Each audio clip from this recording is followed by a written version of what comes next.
This soup starts cozy and finishes fresh. Golden turmeric, tender chickpeas, and a light broth that doesn't feel heavy. You'll need chickpeas, diced onion, carrots, celery, garlic, vegetable broth, turmeric, olive oil, salt, black pepper, fresh parsley, and lemon. Simple ingredients, clean flavor. Start with olive oil, onion, carrots, and celery.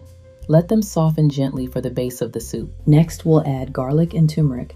This is where the warm golden color begins. Now add the chickpeas and let them warm with the vegetables. They start to soak up that golden flavor. Now it's time to bring everything together. Pour in the vegetable broth and let it gently simmer. Right at the end, add a squeeze of fresh lemon juice to brighten the soup. This soup is cozy and comforting, without feeling heavy. You'll find the full recipe in the pinned comment. See you next time.